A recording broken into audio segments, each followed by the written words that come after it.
Sometimes we become so obsessed with the comforts of life. We are preoccupied na yung buhay natin maganda lang, tahimik, walang kahirap-hirap. We try to maintain that kind of life. But here we see in Christ, He was driven by the Holy Spirit. He was as if talagang tinulak siya. Parang ayaw niya sana, but you know, you have to go there. You have to go to the wilderness. And in this Lent, we are now entering the wilderness of Lent. Okay? This is a time that we need to get out of our comfort zones. Masyadong relax ang buhay natin. Masyadong convenient ang buhay natin. And because it's so convenient, we have so many preoccupations in our life. Kailan ako bibili ng kotse? Kailan ako magre-renew ng bagong kotse? You know, how can I build a bigger house? We're so preoccupied with so many things. And because of our preoccupations, we become obsessed with the goods of this world. We become obsessed with the material things that we find around us. We become obsessed, and some of us become addicted to the things of this world. Nakaka-addict na. Nakaka-addict na yung pinupuri ka ng tao. Okay? Marami sa atin dito nabubuhay sa mundo dahil pinupuri ng tao. Kaya yan ang pinaglalaban ng buhay niya. Purihin siya at purihin ng tao. Maging sikat ka. You know? Yan ang mundo. And because we have so much preoccupations and we have so much obsession in our life, we do not know what is really good. Amen? Kwento nga ni Bishop Raimundo. Sabi niya, sa syudad, ang tao, obsessed na magkaroon ng kotse. So many people preoccupied, so obsessed of having a new car. Talagang mag-iipon, magtatrabaho, magkakayod. Yung iba hindi na pupunta sa simbahan, trabaho ng trabaho, kasi bibili ng bagong kotse. Tinanong ni Bishop Raimundo, sabi niya, dito sa bundok, sino sa inyo nagpe-pray ng kotse? Wala. Bakit? Masisira ang kotse mo pag nandun sa bundok. Okay?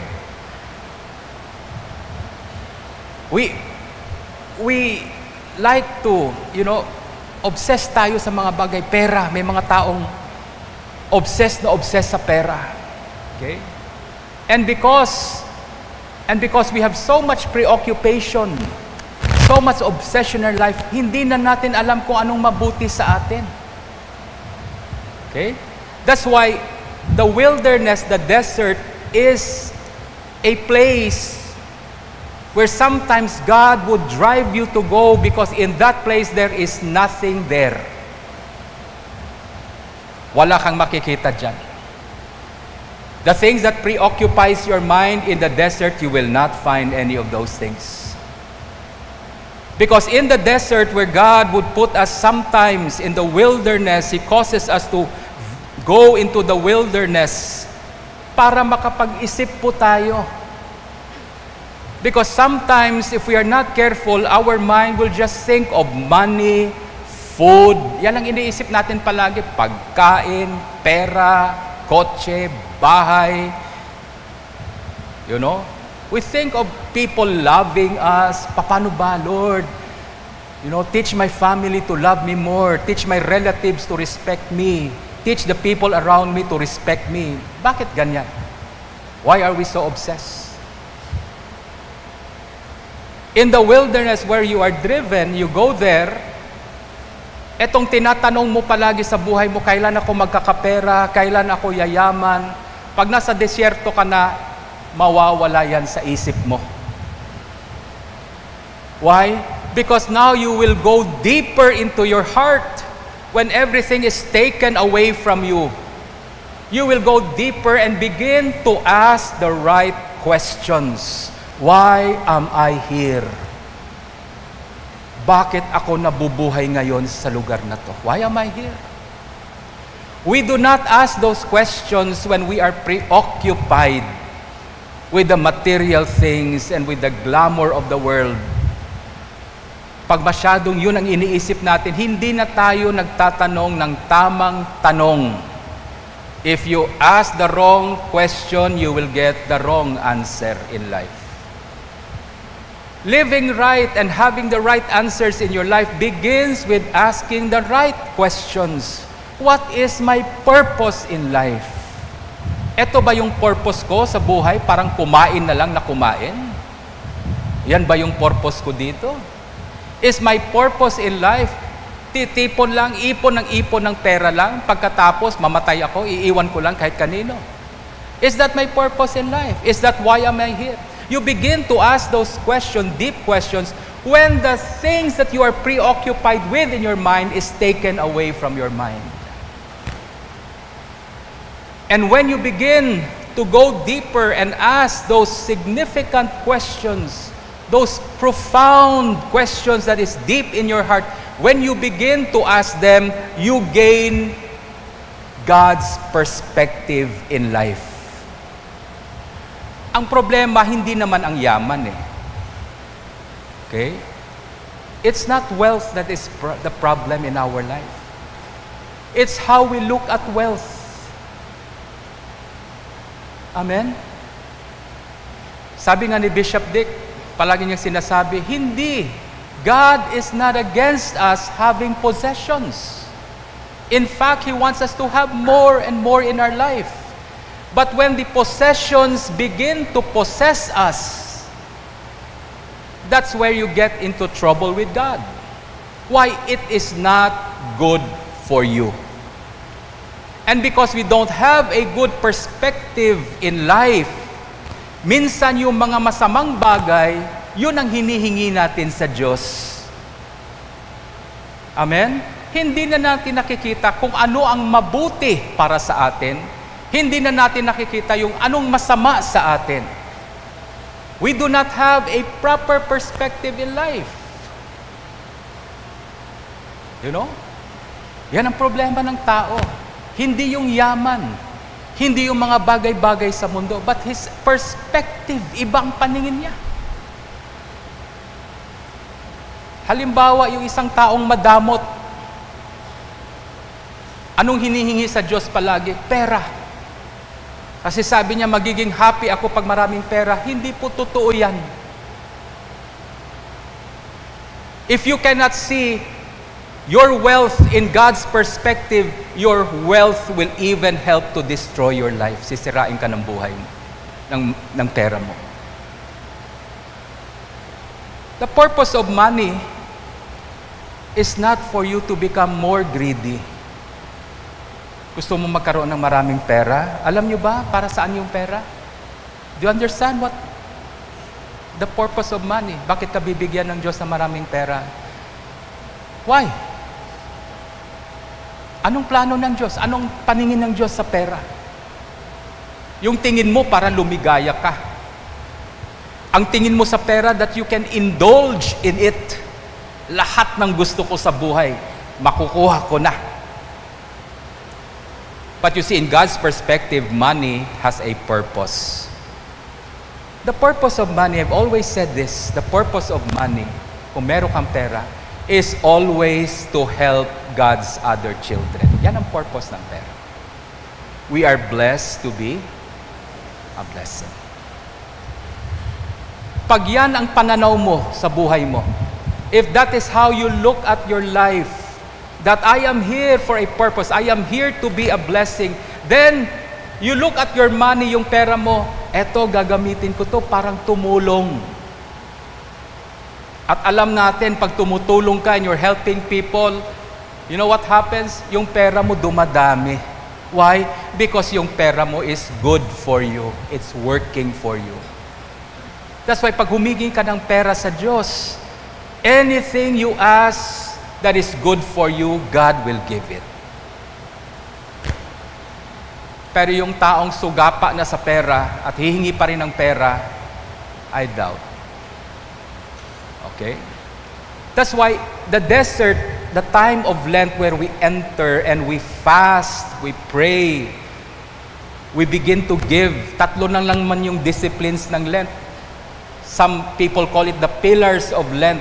We give, we fast, and we pray. Bakit ba tayo nag-aayuno? Why do we fast on Lent? Nagiging banal ba yung tao pag isda lang kinakain? Tanungin ko kayo. Do you become holy because you're only eating fish? Do you become more holy dahil hindi ka kumakain? Sa gabi ka lang kumakain. Are you more holy? Masama ba yung tao na kumakain ng baboy? Puasa, Lent, may kumakain ng barbecue. Is that person wicked? Dahil kumain ng barbecue. Okay? What has food got to do with our spiritual life? Minsan, ganyan lang yan. Nagpapuasa na naman. Puasa na naman, Father. Puasa na naman. Ayuno na naman tayo. Fasting na naman. Fasting. Bakit ka nagpa-fasting? Para maging banal po tayo. That's not it.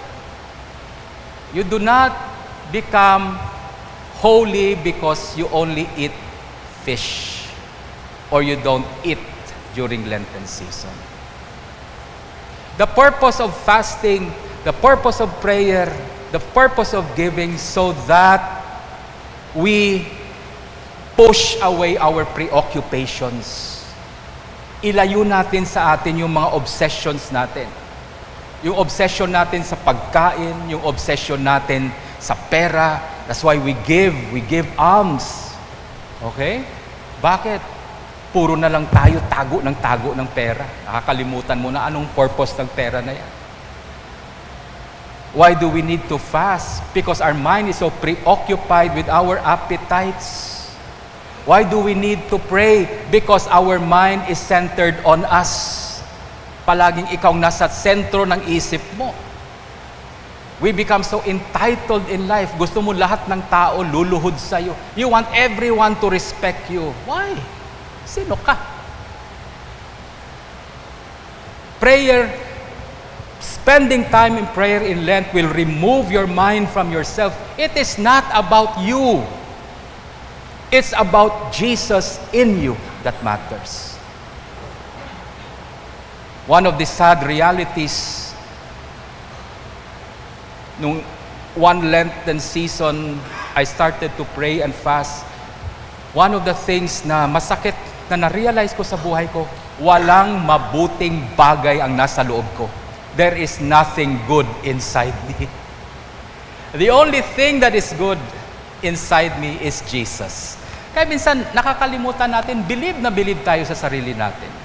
Pag meron kang kapatid, tiningnan ka lang,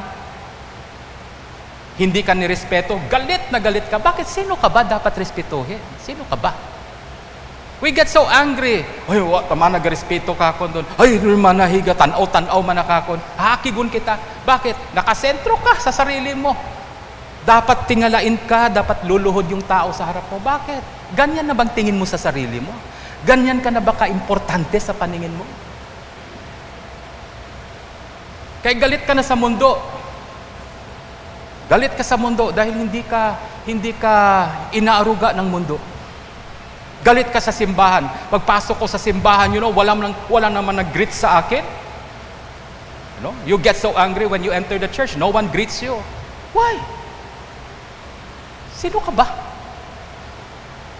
Masyado ka namang believe sa sarili mo. Masyadong mataas yung tingin mo sa sarili mo.